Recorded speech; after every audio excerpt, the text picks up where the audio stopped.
Hello friends, welcome to my YouTube channel. নমস্কার বন্ধুরা, মঞ্জু রান্নাঘর থেকে সবাইকে স্বাগত। তো বন্ধুরা, আজকে আমি আপনার কাছে একেবারে নতুন ইউনিক একটি খাবার নিয়ে হাজির হয়েছি। তো বন্ধুরা, এই এই যে পকোড়াটা চা কফির সঙ্গে অসাধারণ খেতে লাগবে।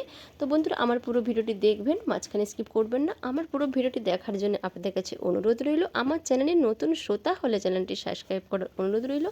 লাইক কমেন্ট শেয়ার করতে বন্ধুরা কিন্তু ভুলবেন না। তো বন্ধুরা, এই যে পকোড়াটা আমি বানাচ্ছি, এই হলো সয়াবিনের পকোড়া। তো বন্ধুরা, আপনারা হয়তো অনেক রকম পকোড়া খেয়েছেন, চিকেন পকোড়া বা এই যে বিভিন্ন রকমের পকোড়া হয়, পকোড়া খেয়েছেন। তো বন্ধুরা, এই সয়াবিনের পকোড়া একবার আপনারা খেয়ে দেখুন। খেয়ে আমাকে কিন্তু কমেন্ট করতে বন্ধুরা কিন্তু ভুলবেন না। আর ভালো লাগলেও কমেন্ট করবেন, খারাপ লাগলেও কমেন্ট করবেন। তো বন্ধুরা, বেশি কথা না বলে ভিডিওটি স্টার্ট করা যাক।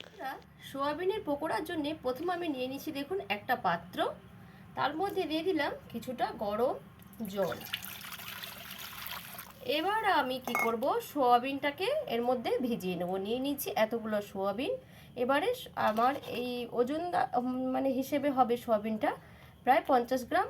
আপনারা এর মধ্যে বাড়িয়েও নিতে পারেন, কমিয়েও নিতে পারেন। এবার সোয়াবিনের পকোড়াটা করার জন্যে প্রথম সোয়াবিনটাকে ভিজিয়ে নিতে হবে।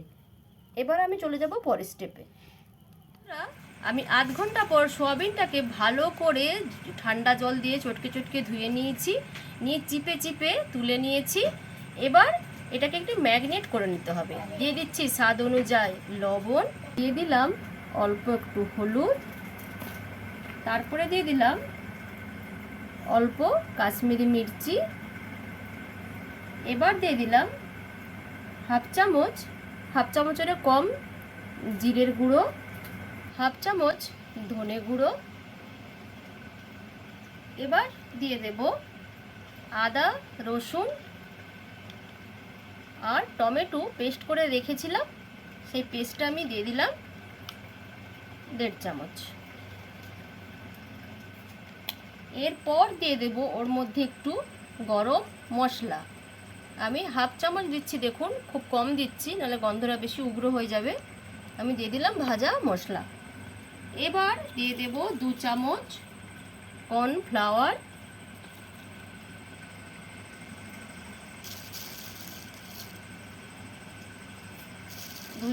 দিয়ে।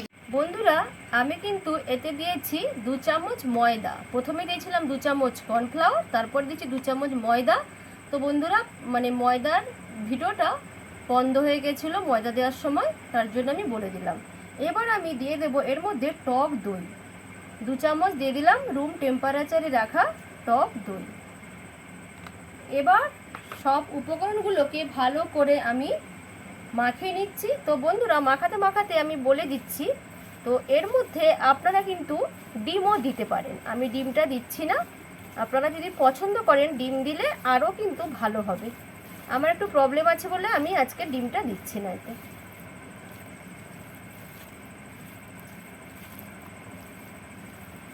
এই সয়াবিনের পকোড়া, আপনারা তো অনেক রকম পকোড়া খেয়েছেন, এই সয়াবিনের পকোড়া খেয়ে আমাকে কিন্তু কমেন্ট করতে বন্ধুরা ভুলবেন না।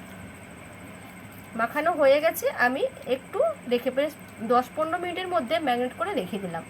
বন্ধুরা, আধ ঘন্টা ম্যারিনেট করে রেখে দিয়েছি। তারপর দেখুন তেল গরম করে নিয়েছি। তেলটা কিন্তু খুব ভালো করে হিট করে নেবেন, দিয়ে বাতিটাকে একটু কমিয়ে দেবেন। দেওয়ার পর দেখুন আমি একটা একটা করে এই সয়াবিনগুলো দিয়ে দিচ্ছি।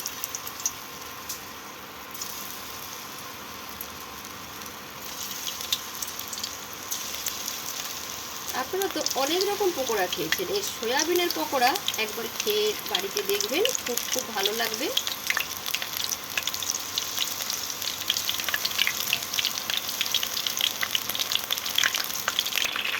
এক পাশটা হয়ে গেছে, আমি আর এক পাশটাকে এভাবে উল্টে দিলাম।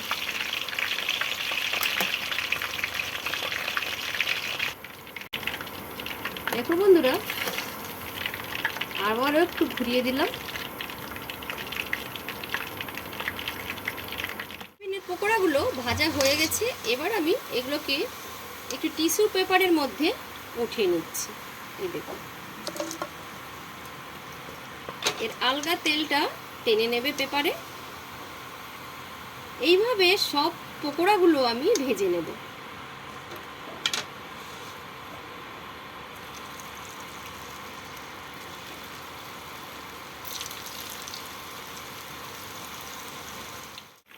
বন্ধুরা দেখুন, আরও একবার আমি দেখিয়ে নিচ্ছি পকোড়াগুলো কেমন, দেখুন কত সুন্দর ফুলে গেছে। তো চা কফির সঙ্গে বন্ধুরা একবার চা চুমুক দেবেন, একবার কফি চুমুক দেবেন, আর একটা করে পকোড়া মুখে দেবেন, দেখবেন একেবারে মনটা ভরে যাবে। তো বন্ধুরা আপনারা একবার যদি বানিয়ে খেয়ে দেখেন তবেই বুঝতে পারবেন যে এই সয়াবিনের পকোড়া কতটা সুস্বাদু। হয়তো আমার মুখের কথা আপনাদের হতে বিশ্বাস হবে না, আপনারা একবার বানিয়ে খেয়ে দেখবেন। বন্ধুরা দেখুন পকোড়াগুলো লাল লাল হয়ে ভাজা হয়ে গেছে। এবার আমি এগুলোকে এইভাবে তেল ঝরিয়ে সেই টিস্যু পেপারের মধ্যে আবার আমি তুলে নিলাম। এইভাবে সব পকোড়াগুলোকে আমি ভেজে নিচ্ছি। আজকের মতো এখানেই ভিডিওটি শেষ করছি। আমার পুরো ভিডিওটি দেখার জন্য আপনাদের কাছে অসংখ্য ধন্যবাদ। আবার নতুন ভিডিও নিয়ে আপনাদের কাছে হাজির হব। টাটা।